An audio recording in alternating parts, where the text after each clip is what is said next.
2005년 중국 난징에서 넉넉한 재산과 보기 드물 정도로 금실 좋은 남부러울 것이 없었던 35살의 청가량 부부가 있습니다.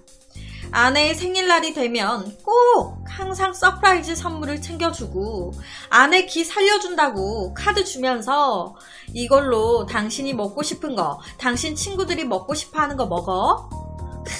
고맙잖아요. 역시 내 남편. 그러던 어느 날 청가량 부부는 19살의 샤오엔이라는 여성을 새로운 가정부로 들이게 됩니다. 나이가 어리긴 한데 싹싹하고 꽤 일도 잘해요. 고향도 저랑 같더라고요. 괜찮네. 얼굴도 이쁘장하고. 그렇게 며칠이 지나고 이 아내가 남편 청가량이 하루 휴가를 낸지 모르고 친구들과 약속을 잡은 거예요. 여보, 당신 오늘 출근 안 해요? 나 오늘 몸이 조금 안 좋아서 하루 쉬려고. 난 그것도 모르고 약속을 잡았는데. 얼른 밥만 먹고 올게요. 그래, 나 신경 쓰지 말고 재미있게 놀다 와. 샤오엔, 오늘 우리 남편 점심 좀 맛있게 잘 부탁해. 나 나갔다 올게. 그렇게 아내가 현관문 밖을 나왔는데 모르고 지갑을 두고 나온 거예요. 내 정신 좀 봐. 그렇게 다시 집 안으로 들어왔는데 웬걸? 내 남편이 샤오엔 방에서 나오는 거예요. 뭐야? 당신이 왜 그 방에서 나와요? 친구 만나러 간다더니 왜 다시 와? 그냥 뭐 좀 찾을 게 있어서. 그런데 더 이상한 게 부엌에서 나오는 이 샤오엔 역시도 아내를 보더니 엄청 놀라는 거예요. 사모님, 친구 만나러 가신다더니 왜 다시 오셨어요? 뭐야 지금 이 상황? 뭐 두고 간 게 있어서. 기분 굉장히 더럽고 찜찜한.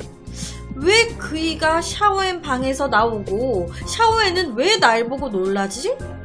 혹시 이 두 사람 설마? 그런데 정말 색안경을 끼고 보니까 다 그렇게 보이는 건지 어떤 건지 정말 그 이후부터 이 남편과 가정부 샤오엔의 행동이 이상하게 보이는 거예요. 샤오엔이 이상하리만큼 내 남편 주위에서 서성이고 어느 한날은 남편이 방 안에 있는데 그 방 주위를 샤오엔이 계속 서성거리는 거예요. 뭐야? 여자의 촉이 좀 뭔가 이것들 걸리기만 해라. 그래서 어느 날 이 아내가 나 좀 나갔다 올게요. 어디가? 친구 좀 만나고 오려고요. 그렇게 나가는 척을 한 거예요. 집을 나갔다가 한 10분 정도 지나서 쓱 조용히 집 안으로 들어온 겁니다. 증거 잡으려고. 그렇게 쓱 들어왔는데 아니나 다를까 가정부 샤오엔 방 안에서 낑낑대는 이상한 소리가 들려. 와, 이것들 설마. 몰래 샤오엔 방을 딱 봤더니 내 남편과 이 샤오엔이 둘이 손을 잡고 샤오엔은 이러지 말라고 막 몸부림을 치고 있고 내 남편은 막 손잡고 생쇼를 하고 있네. 이것들이 미쳤나. 딱 걸렸어. 바로 그 자리를 덮친 거예요. 설마 했는데 어떻게 이것들이 이럴 수가 있냐. 너네 가만히 안 둔다. 당연히 이런 상황에 남편과 가정부 샤오엔은 아니에요 사모님. 아니야. 하지만 이미 내 눈으로 현장을 봤잖아요. 가만히 있겠습니까? 바로 그냥 이 두 사람 머리 끄댕이를 다 잡아 뜯어놓고 경찰에 신고를 합니다. 이 년놈들 당장 간통죄로 고소하겠어요. 그런데 끝까지 이 두 사람은 억울하다는 거예요. 전 바람핀 적이 없어요. 오해예요. 뻔한 레파토리. 그러면 그동안 두 사람이 각자 방 앞에서 서성거리던 건 뭔데? 그리고 내가 내 눈으로 직접 확인한 그 상황은 뭐냐고. 둘이 손잡고 생쇼하고 있었잖아. 경찰이 오고 일이 더 커지기 시작하니 이 두 사람 입을 열기 시작했는데 이 가정부 샤오엔과 남편 청가량의 말에 의하면 이 가정부 샤오엔은 이제 일을 가는 집마다 그 집의 사모님들이 장을 보고 남은 잔돈을 주면 항상 저금통에 그 잔돈들을 모으고 있었다는 거예요. 왜? 고향에 있는 내 동생들 옷이라도 사주려고. 그런데 이상하게 이 집에 오고 나서부터 청가량의 집에 오고 나서부터 자꾸 저금통에 있는 동전들이 없어지더라는 거예요. 분명히 저금통에 동전이 한가득 있었는데 저금통에 동전이 하나도 없어. 이거 뭐야? 그러다가 우연히 이 샤오엔이 자기 방에서 나오는 남편 청가량을 목격한 거예요. 설마 사장님이? 그런데 한 번, 두 번 청가량이 자기 방을 자꾸 드나드는데 청가량이 왔다 가면 내 동전이 없어지네. 그러다가 청가량이 아예 샤오엔 방에 들어와서 저금통 터는 그 현장을 딱 목격한 거예요. 도대체 이런 부자가 왜 내 저금통을 털어가는 거야? 이 이후에도 몇 번 그런 일이 발생했고 샤오엔은 얘기를 하려고 했어요. 그런데 조금 사장님 왜 제 저금통 털어가세요? 라고 말하기가 좀 머뭇거리게 됐던 거예요. 그러다 사건의 그날 또다시 동전을 훔쳐가는 청가량과 마주친 겁니다. 이날 터진 거예요. 사장님 지금 뭐 하시는 거예요? 이걸 왜 훔치세요? 제 동전 주세요. 샤오엔이 훔쳐간 동전을 뺏어가려고 하는데 청가량이 절대 안 된다고 하면서 동전을 안 주는 거예요. 그 저금통 동전을 사이에 두고 몸싸움까지 일어났던 겁니다. 그런데 이때 아무것도 몰랐던 아내, 이미 두 사람의 사이를 의심하고 있었다 보니 아내가 봤을 때는 꼭 남편이 가정부 샤오엔을 덮치려는 것처럼 둘이 무슨 사이인 것처럼 보인 거라고. 오히려 가정부 샤오엔 자기가 더 억울하다고 말을 하는 거예요. 이 말에 아내는 무슨 내가 바본 줄 알아? 남들이 다 부러워하는 재벌이 뭐가 아쉽다고 동전 따위를 훔쳐? 이것들 거짓말하는 것 좀 봐. 그런데 이 남편 또한 진짜라고 믿어달라고. 나도 내가 왜 이러는지 모르겠어.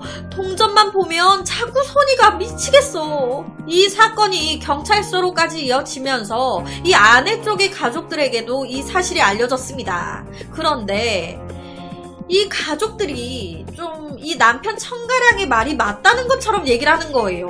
왜냐면 이 청가량 부부가 친척들 집에 갔다가 돌아가면 이상하게 동전들이 없어지는 경우가 있었다는 거예요. 이런 경우가 한두 번이 아니었다고.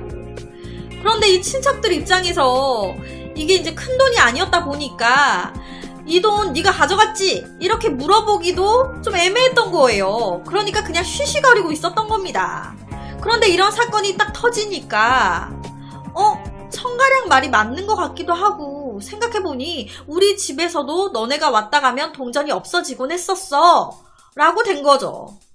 그러다가 이 여자 쪽 가족 중에 삼촌분이 심리학자분이셨어요. 이 모든 상황을 조용히 이제 듣던 이 심리학자분이 이 삼촌이 이런 말을 합니다. 아무래도 이 청가량 잔돈병에 걸린 것 같다고. 여기서 잔돈병이란 어린 시절 심하게 가난한 생활을 하다가 크게 자수성가한 사람들에게 종종 나타나는 증세라고 합니다. 그러니까 잔돈만 보면 눈이 뒤집히는 거예요. 이 청가량 또한 어릴 때 동전 하나에 목숨을 걸 정도로 정말 어렵게 살았던 거예요. 어려서 빵 한 번 원 없이 먹어보는 게 소원이었던 사람이 나중에 성공해서 산의 진미를 다 갖다 놔도 그 눈물 젖은 빵 맛을 영원히 잊지 못하는 부자가 돼서 수표나 카드를 많이 써도 어린 시절 꼭 갖고 싶었던 그 동전은 가장 갖고 싶은 것으로 기억되기 마련이죠. 그러니까 이 청가량에게 동전은 좀 일반 사람들과는 다른 의미였던 거예요.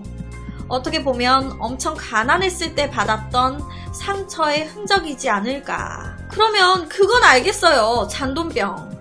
청가량은 잔돈병 때문에 동전을 훔쳤다고 칩시다. 그러면 이 가정부 샤오에는 무슨 죄예요? 동생들 옷이라도 사주려고 조금씩 아껴서 그렇게 모은 동전들인데 자꾸 청가량이 훔쳐갔잖아요. 당연히 이 샤오에는 도둑질 해간 제 동전들 돌려주세요.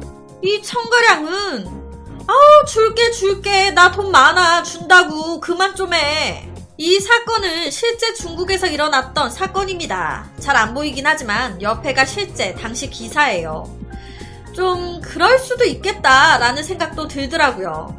우리도 가끔 선을 딱딱 맞춰야 한다거나 모든 숫자가 0으로 떨어져야 마음을 놓은다거나 좀 특정한 무언가에 이 상아리만큼 집착하는 사람들이 있잖아요. 그런데 이 청가량은 동전에 집착했던 거죠. 하지만 이건 자칫 잘못하면 도둑놈으로 오해를 받을 수도 있는 되게 좀 위험한 집착인 것 같아요. 동전이라서 정말 얘가 훔쳐가는 것 같긴 한데 뭐라 말하기도 그렇고. 그래서 오늘은 잔돈에 집착하는 병에 걸린 한 남자에 대한 이야기를 가지고 왔습니다.